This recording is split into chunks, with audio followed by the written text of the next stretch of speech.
Bismillahirrahmanirrahim. Assalamualaikum warahmatullahi wabarakatuh. Bersua dalam berita perdana malam ini, saya Husin Ismail. Dan saya Rofizah Mahmud. Berita-berita utama malam ini.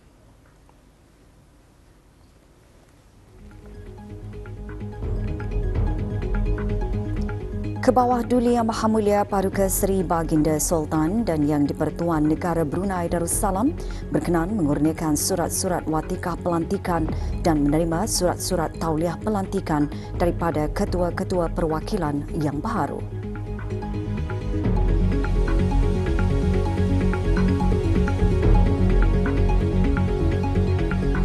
Diplomasi sukan penting dalam memperkokohkan persahabatan, perpaduan dan identiti bersama ASEAN.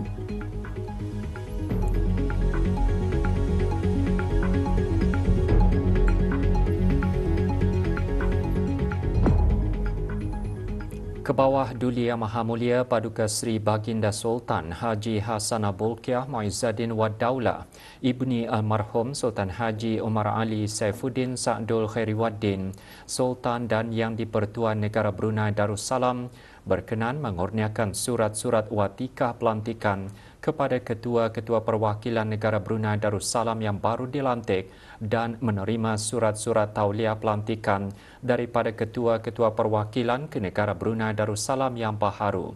Majlis tersebut berlangsung petang tadi di Istana Nurul Iman.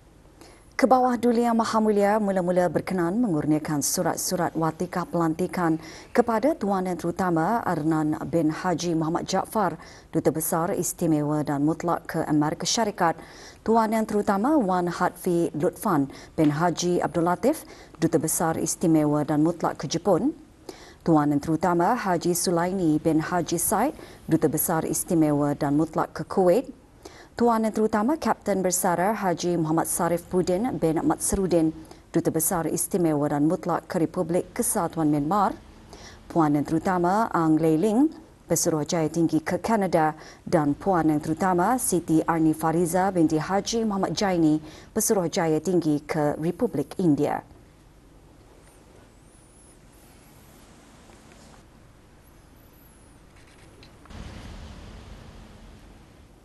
Baginda seterusnya berkenan menerima surat-surat tauliah pelantikan daripada Tuan Yang Terutama U Sen U, Duta Besar Istimewa dan Mutlak Republik Kesatuan Myanmar.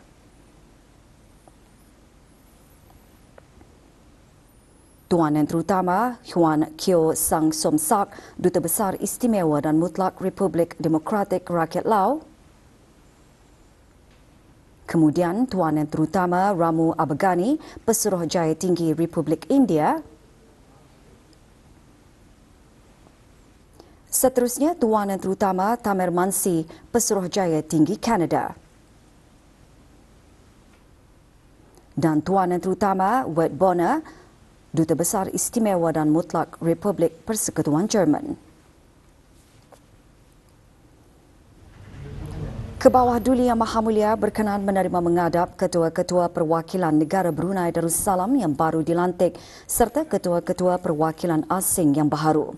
Turut hadir yang berhormat Datuk Seri Setia Awang Haji Erwan bin Pihin Datuk Pekermajaya Haji Muhammad Yusof, Menteri Hal Ehwal Luar Negeri kedua, Datuk Seri Paduka Awang Muhammad Riza bin Datuk Paduka Haji Muhammad Yunus, Timbalan Menteri di Jabatan Perdana Menteri, Datuk Paduka Awang Haji Hamidun bin Haji Ibrahim, Setiausaha Sulit dan Laila Rahsia Kebawah Duli Yang Maha Mulia, Awang Haji Muhammad Fakhri bin Haji Muhammad Taib, Setiausaha Tetap Kementerian Hal Ehwal Luar Negeri, dan Pengiran Haji Rafizana bin Pengiran Haji Razali, Timbalan Setiausaha Tetap di Jabatan Perdana Menteri selaku pemangku Grand Chamberlain.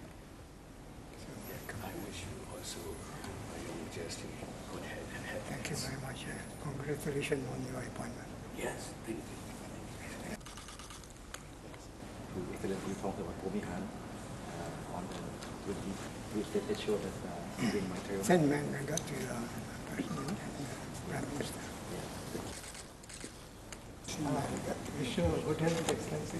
Semoga sentiasa dianugerakan Romania is good.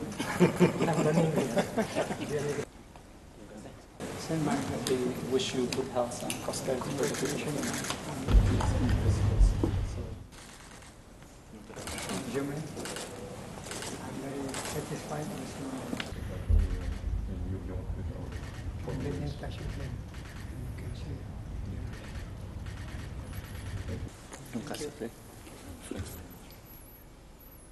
Pada menjunjung titah perkenan ke bawah Duli Yang Maha Mulia Paduka Sri Baginda Sultan Haji Hassanah Bolkiah Muizzaddin Wad Daulah, Ibni Almarhum Sultan Haji Omar Ali Saifuddin Sa'adul Khairiwaddin, Sultan dan Yang di-Pertuan Negara Brunei Darussalam, tempoh kutipan tabung kemanusiaan rakyat Palestin di Gaza dilanjutkan selama 6 bulan lagi bermula 19 Oktober 2025 sehingga 18 April 2026 untuk orang ramai terus menyalurkan bantuan bagi meringankan kesengsaraan dan beban penderitaan penduduk Palestin yang terjejas di Gaza. Pelanjutan termasuk melalui platform kutipan yang tersedia di bawah tabung tersebut iaitu kutipan melalui SMS Brunei Prihatin yang dikendalikan oleh Data Stream Digital Sdn Bhd, Progresif Sdn Bhd dan Emergent Sdn Bhd. Penyediaan tabung-tabung derma di masjid, surau dan balai ibadat di seluruh negara, bangunan awam, gedung perniagaan serta bank-bank dengan kerjasama persatuan bank-bank dan penganjuran aktiviti-aktiviti amal bagi tujuan kutipan derma tersebut. Setakat 15 Oktober 2025, baki tabung adalah berjumlah $5,356,345.28 setelah sebahagian daripada kutipan dana digunakan bagi penghantaran bantuan kemanusiaan ke Palestin melalui airdrop dalam bentuk paket makanan siap sedia untuk dimakan yang dilaksanakan pada 13 hingga 15 Mac 2024.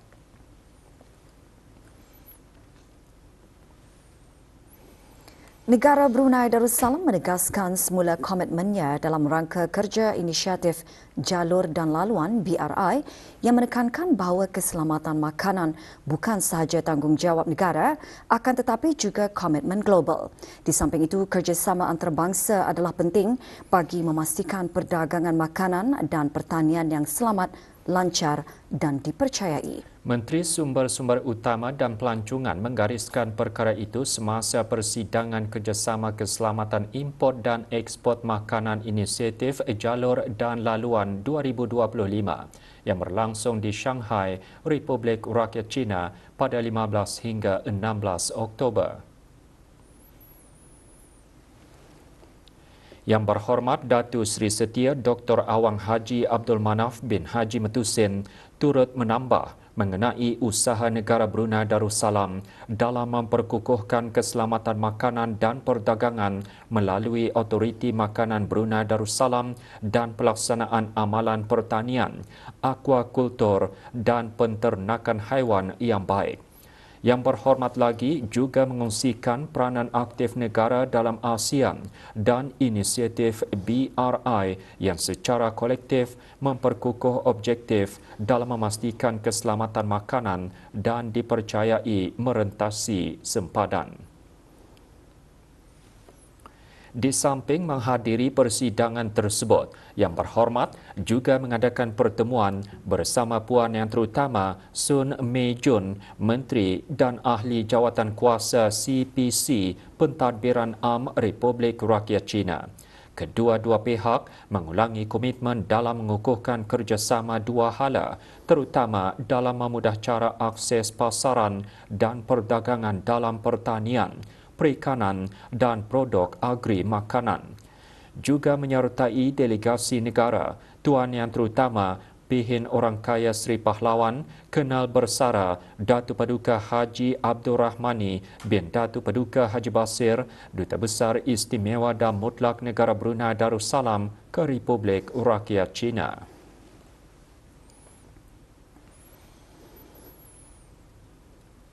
Mesyuarat Menteri-Menteri ASEAN mengenai Sukan Kali ke-8 AMMS 8 dan mesyuarat berkaitan menjadi wadah penting bagi ASEAN serta para pihak berkepentingan dalam bidang sukan untuk bertukar pandangan, membincangkan dasar serta memperkukuhkan kerjasama ke arah merealisasikan komuniti ASEAN yang aktif dan bersatu padu.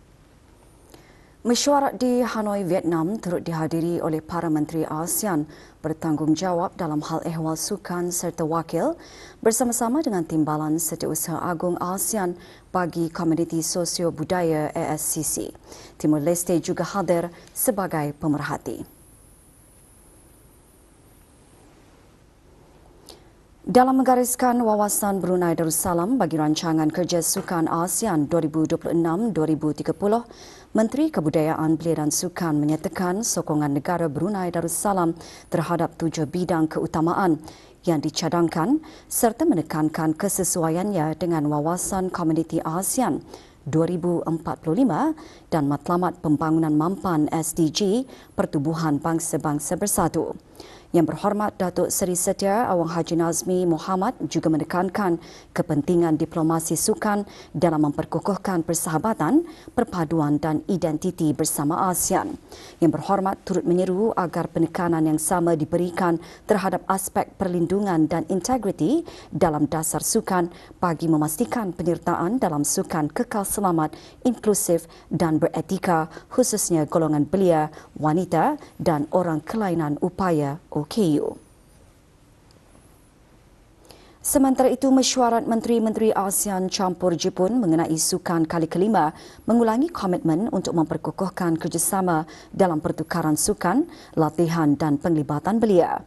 Pada mesyuarat Menteri-Menteri ASEAN campur China mengenai sukan kali kedua menegaskan hasrat bersama untuk mempertingkatkan pembangunan kapasiti serta memupuk program kerjasama dalam pembangunan sukan menyumbang kepada perpaduan serantau dan pengukuhan hubungan rakyat dengan rakyat melalui sukan.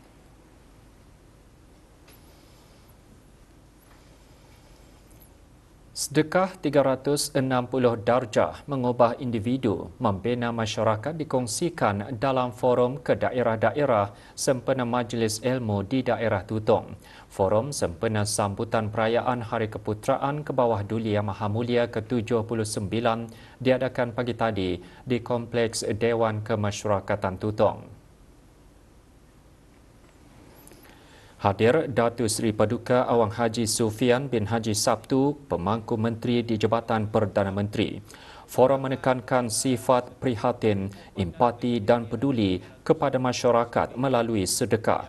Forum dihadiri lebih 570 peserta termasuk pegawai kerajaan, belia dan ahli akademik. Turut hadir ahli-ahli Majlis Mesyuarat Negara.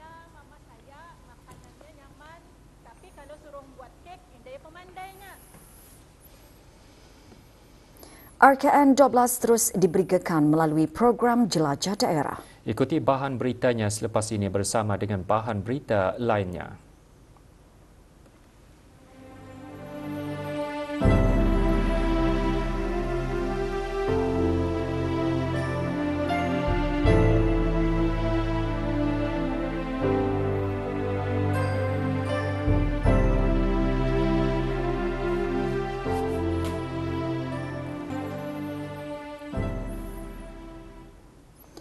Kementerian Kewangan dan Ekonomi dengan kerjasama Jabatan Daerah Temburong, Kementerian Hal Ehwal Dalam Negeri, pagi tadi mengadakan program Jelajah Daerah bagi pemberigaan Rancangan Kemajuan Negara RKN ke-12. Program diadakan di BIBD Connex, Labu Square, Temburong. Hadir Awang Hassan Baha bin Haji Umar, pemangku pegawai daerah Temburong. Program merupakan kesinambungan daripada Majlis Pelancaran RKN 12 yang diadakan pada 21 Mei lalu bagi memberigakan Pelan Pembangunan Negara.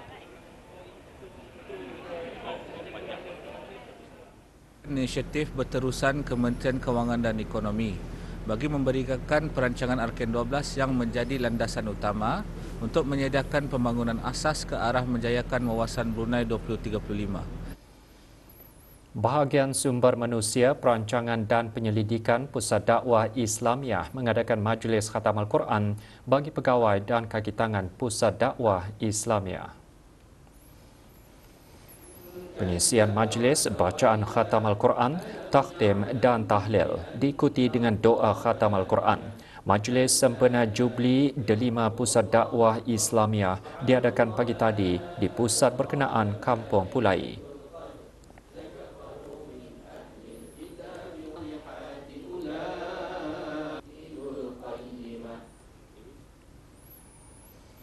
Jawatan Kuasa Takmir Bahagian Muslimah Masjid Rancangan Perumahan Negara Kampung Pandan Kuala Belait pagi tadi mengadakan program membaca Al-Quran di masjid berkenaan. Program bertujuan bagi meraih keberkatan dan syafaat Al-Quran diadakan sempena memperingati Hari Puja Usia ke bawah Duli Yang Maha Mulia Paduka Seri Baginda Raja Isteri.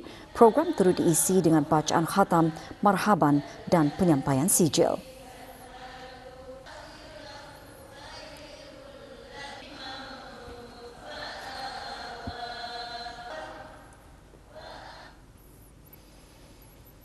Hari ketiga Jelajah Kerjaya 2025, anjuran Pusat Pekerjaan Brunei Jabatan Perdana Menteri diteruskan hari ini di Dewan Bridex Jerudong.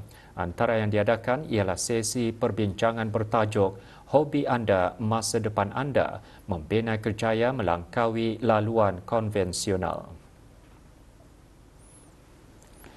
Sesi perbincangan menyentuh mengenai hobi yang kian diminati dan dijadikan sebagai sumber rezeki dan satu kerjaya. 3 usahawan tempatan turut mengongsikan pengalaman masing-masing dalam mengembangkan hobi serta bagaimana bakat dan kemahiran yang sedia ada dapat menjana pendapatan. Jelajah Kerjaya 2025 masih dibukakan kepada orang ramai, khususnya para pencari kerja sehingga esok dari pukul 9 pagi hingga 5 petang di Dewan 1 dan 2 Bridex Jerudong.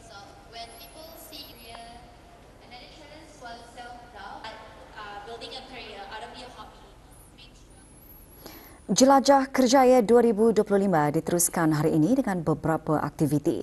Cabaran Maca adalah sebahagian daripada acara yang direka sebagai aktiviti interaktif berasaskan kemahiran yang melibatkan peserta dengan seni penyediaan teh Jepun. Aktiviti diadakan petang tadi di Dewan 2 Bridex Jerudong.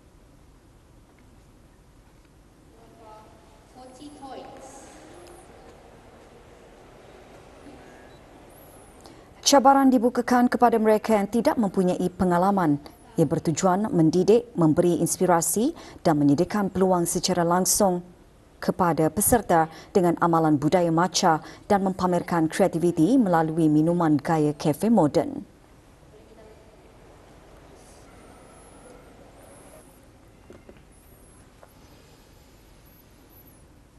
Kempen Derma Darah sempena memperingati Hari Ulang Tahun ke-55 penukaran nama Bandar Brunei menjadi Bandar Seri Begawan diteruskan lagi hari ini. Dianjurkan oleh Jabatan Bandaran Bandar Seri Begawan dan Pusat Pendermaan Darah Hospital Raja Isteri Pengiran Anak Saleha, kempen berlangsung di Brakas.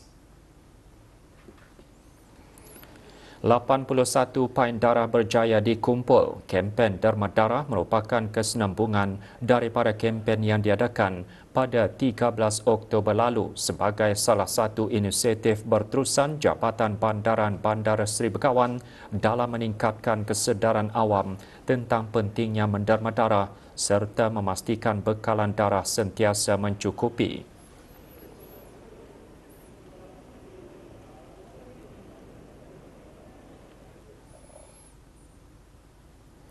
Operasi Panyap Jabatan Imigresen dan Pendaftaran Kebangsaan JIPK 2025 terus giat dilaksanakan oleh Jabatan Imigresen dan Pendaftaran Kebangsaan bagi membendung pesalah-pesalah imigresen di negara Brunei Darussalam.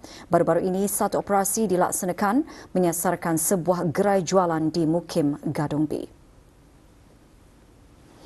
Hasil operasi, seorang warga negara asing ditahan dan dibawa ke bahagian penguatkuasa undang-undang bagi siasatan lanjut kerana bekerja bukan dengan majikan asal. Manakala seorang warga negara asing diarahkan melapor diri kerana bekerja menggunakan pas lawatan.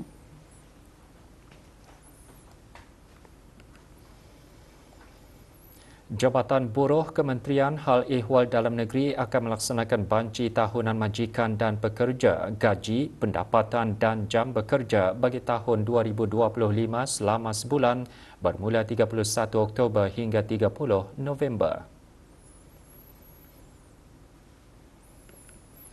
Semua entiti perniagaan, institusi swasta, koperasi, persatuan, kelab dan badan-badan berkanun di sektor swasta yang beroperasi di negara Brunei Darussalam kecuali bagi perkhidmatan domestik persendirian diminta untuk memberikan dan melengkapkan maklumat para pekerja termasuk majikan, pemilik, pengurus yang masih berkhidmat dengan entiti perniagaan, institusi swasta, koperasi, persatuan, kelab dan badan-badan berkanun berkenaan sehingga 30 Oktober melalui laman sesawang yang tertera. Pengguna hendaklah menggunakan akaun e-Darussalam yang berdaftar. Panduan tata cara pengisian maklumat banci boleh dimuat turun melalui pautan yang sama atau menerusi laman sesawang rasmi Jabatan Buruh.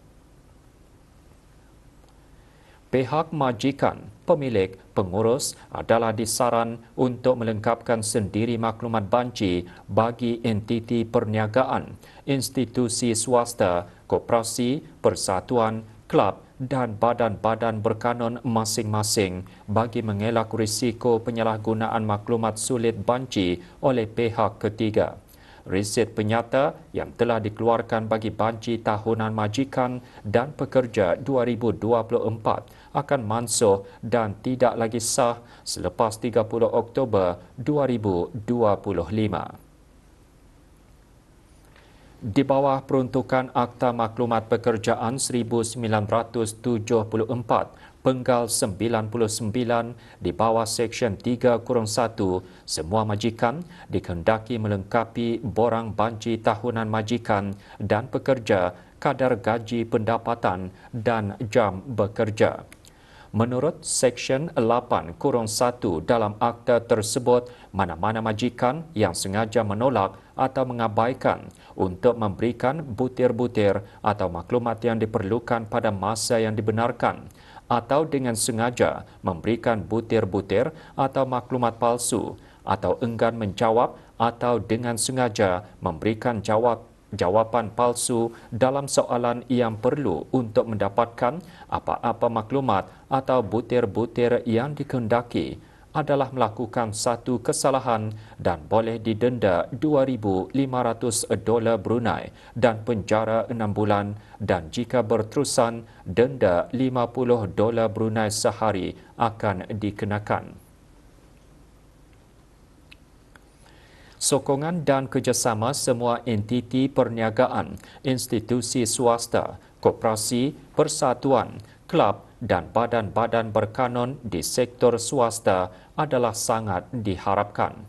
Sebarang pertanyaan bolehlah dirujuk menerusi kios dan saluran seperti yang tertera. Sebahagian jalan di Jalan Perdana Menteri ditutup sementara hari ini bermula pukul 10 malam. Penutupan disebabkan oleh kerja-kerja pembinaan jejantas pejalan kaki di Jalan Perdana Menteri berdekatan pusat membeli belah Times Square. Penutupan dilakukan sehingga pukul 5 pagi. Para pengguna jalan dinasihatkan untuk sentiasa berhati-hati dan mematuhi papan tanda arahan jalan raya serta had kelajuan yang ditetapkan. Pesta Sukan Politeknik Brunei 2025 sempena Majlis Convocation ke-11 berlangsung pagi tadi di Padang dan Balapan Kompleks Sukan Negara Hassanal Bolkiah. Perasmiannya disempurnakan oleh Dayang Rahimah binti Haji Mohidin, pemangku penolong pengarah Akademik Politeknik Brunei. Tahun ini Pesta Sukan diraikan dengan tema Kelestarian Gaya Hidup Belia Kita yang mencerminkan komitmen Politeknik Brunei dalam memupuk gaya hidup lestari, semangat berpasukan dan kesejahteraan holistik dalam kalangan pelajarnya.